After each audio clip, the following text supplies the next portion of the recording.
Lads, what's going on, man? Man like Josh, you know. What? I need some therapy, boys. I need some therapy, man. Help me out, man. Well, I'm we're all down. hoping for therapy from you. Yeah, we're expecting it from you. Yeah, bro. bro. We need to have a session, Bro, man. you got each other, man. I'm on my own, man. I had to watch that with the Gooner, man. It was difficult, mate. Oh, Well, man. there's your first problem. I think I done it, man. I had hope, man. I went with the 2-2. I went with the heart, and Where I did we sat go there. wrong, Josh? Josh, where did it all go wrong? Where Quick, did we talk to go me. wrong, man? Oh, mate, how long you got, man? How long's this show gonna go, mate? Well, you boys want to go home at 9, don't you? You got 20 minutes, man. Where did it go wrong, mate? That is the $1 million question, isn't it, mate? That is the $1 million question. Look. First, I'm going to say this, and I hate to say this, but they're a very good team, right? Let's remember who we played today. Now, Did they play well like that? Did they? I don't know. Did they really play well? Did you think like Arsenal played us off the park? They didn't play us off the park, but they also didn't get out of third gear, if you ask me. They just turned up. Yeah, correct. Put a third gear performance in, and we lost. Our weaknesses, yeah, they hit our weaknesses, didn't That's they? it, man. We're easy to play against, lads. We're not exactly hard to play against. Everyone scores against us in the first half. That's true. Yeah.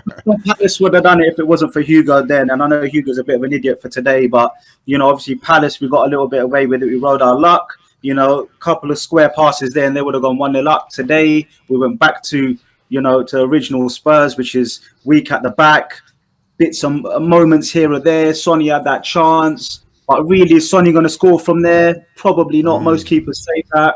Yeah. And then what do we have? Like, if you ask me about chances right now, I'm just looking at it thinking, what chances really, man? Like, when did Ramsdale get his gloves dirty at any real point? Probably more in the second half where he faced probably more shots, but even then they weren't shots that you don't expect to go in. Yeah, the left foot save. Yeah, he saved that. That was a good quality save. I give that to him. That was a good save.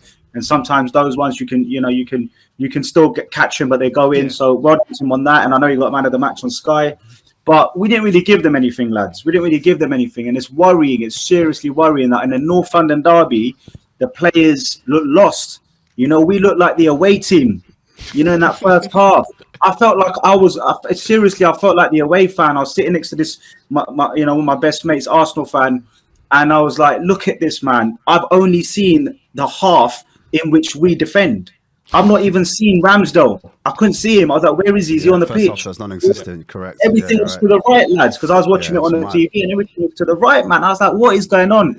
And then obviously we let the goals in. Hugo, that's not Conte's fault. That's no one's fault. You can't blame Conte for what Hugo did. That's one of those situations where, Conte's come out, he's backed his captain, but really inside he's just as frustrated as us guys. Hey, what did he say afterwards? Did he back Lloris after that mistake? Lloris is world class. It's a team effort. We can't just isolate Lloris here and just hang him out to dry.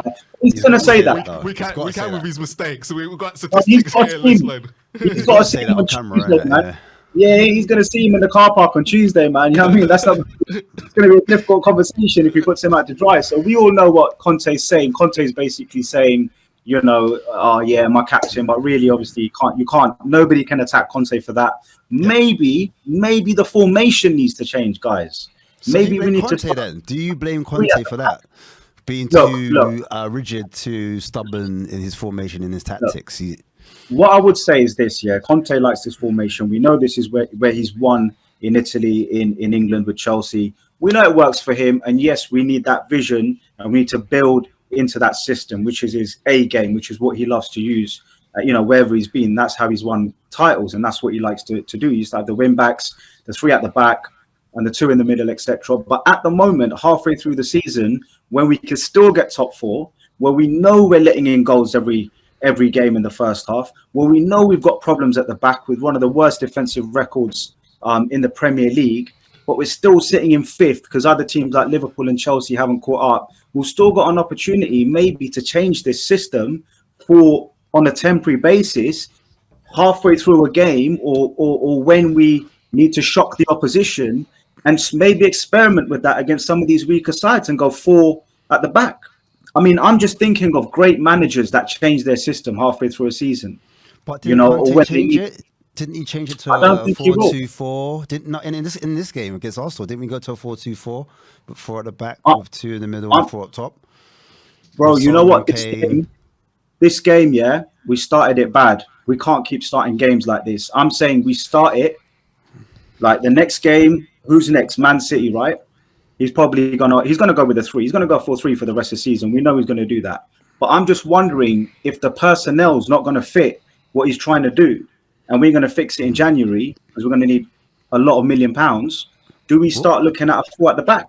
What positions do we need in January, not summer? Because everyone says defenders, but realistically, what can change our season between now and then in January? Right wing back. We need a right wing back, 100%. Because Emerson's not giving us competition. He's a right back. He would work in a 4. Doherty lasts about 60 minutes, and he's kind of huffing and puffing. He's not giving us what we really need on that right hand side. Perisic only lasts 60 minutes. Sessegnon's a project that might never happen, and constantly pulls up with hammies. You know, it's a bit of a mess on the left and the right. It's a plane with no wings, or it's like just too much. Like there's too much. Like if one side works well, the other side doesn't, and it's like it's not the system. It's not the personnel's not there. So unless Levy's going to put down the money and we're going to buy the players, like we're going to buy Porro tomorrow, and we fix that right, then I wonder if Conte has to go 4 at the back, and we basically protect the back more now by just having a straight flat 4. Yes, the right back and left back push up, you know, efficiently, not crazy. And then you have your Perisic, your Doherty, your Emerson right back, because he's probably a better right back than a right wing back. Your 2 midfielders, and then Son and Kane, and go for a 2 up front, and maybe that opens up the space for Son and Kane and get Kane more involved in the game and drop back a bit. Maybe Conte. Lads, I don't think. All right, if we went back 4, sorry to interrupt you, bro. If we do have a back 4, do those 2 goals still go in? Well, Lloris's goal goes in a back 10 because you know what I mean. Like you can't. Yeah. No, I'm not talking about the goals today. Not necessarily today. In general. I'm talking about starting games. I'm talking about starting games the way we start games, guys. That's what I'm talking about. Because what keeps happening, and it'll probably happen at City, and it'll probably happen with Chelsea.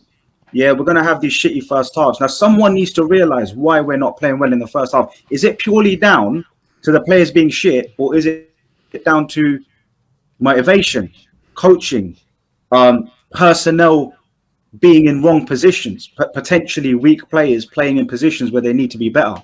Do we need to change this whole thing up? Because the way I'm looking at it, where do we keep going with these first halves? Do we just keep taking them and accepting that the first halves are shit? Or do we now make a wholesale change in this team? Because we ain't going to get that 200 million. We ain't even going to get 100 million by the looks of it. Maybe even not 40 mil. So does Conte need to just reinvent the wheel? Because I can't see this working, lads. We go out there and teams have worked us out. Quick question. You know, every team. Quick question on the 4 though. If you look at the players that you're expecting to play the 4, are most of them players not here from Nuno? And again, they had the same problems in a 4 as they are having with a 3. So are you expecting anything different? The only difference from Nuno to Conte now, all right, admittedly we've got Perisic and all them summer guys, but they're not starting. But you're looking at our back 4. Real was here for Nuno. Romero was here for Nuno. Dyer was here for Nuno. Davis was here for Nuno. And so was Cess. And yet, again, the 4, they were still making the same mistake. So are you not? What are you expecting to change from going from a 3 to a 4? Bro, at the moment, the only way is more up than it is down because it's so bad. Yeah. We aren't really going anywhere at the moment. We're just stagnant and we're just waiting for others to catch up now. So for me, it's like this ain't working. If we don't get the money and the personnel, do we now put Emerson where he belongs and put Doherty in front of him for a bit of cover, or Cooley in front of him on the right? Do we keep those 2 in the middle that play well together? We have had injuries, so let's not be too harsh on Conte because without Romero, so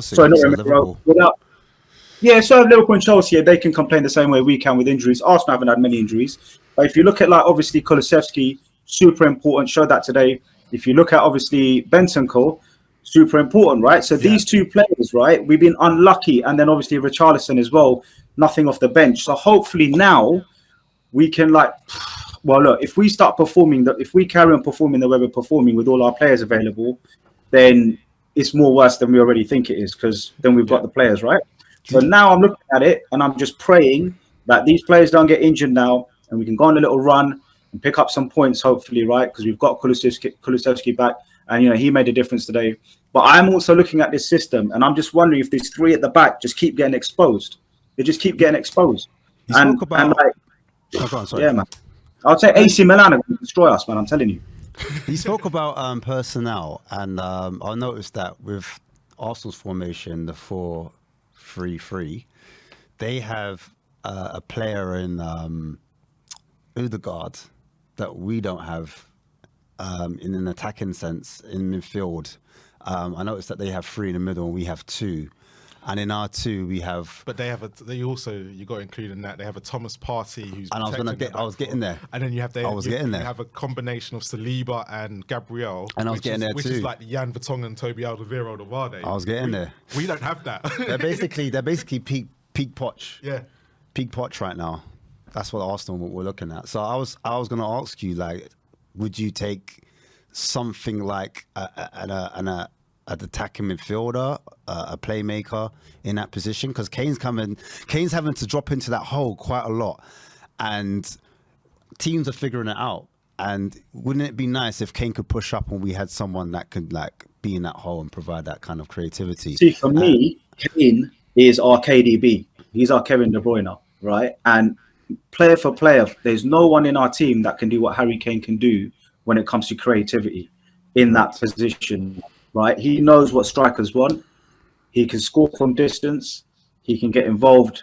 Obviously, we know he can score from being up top, and we know he can get involved in behind.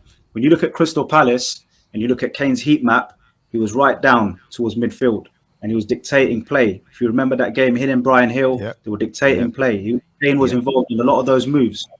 So are we using our best pawn to its most effective position? Because Kane up top with that service is difficult unless he scores a worldie. That header came into that was a difficult one. If he's not getting service, we've got to say, all right, then we haven't got the creative players like you said, the Modric's and the Erikssens to feed someone like Kane. And we've got to reshuffle this pack because we've got to find a way to win. There's no point going out there and crying. We've still got to win. We've still got to beat the teams below us. Fair enough, losing to Arsenal, it's difficult, it hurts, but they're playing better than us, and you can argue they've got a better first 11.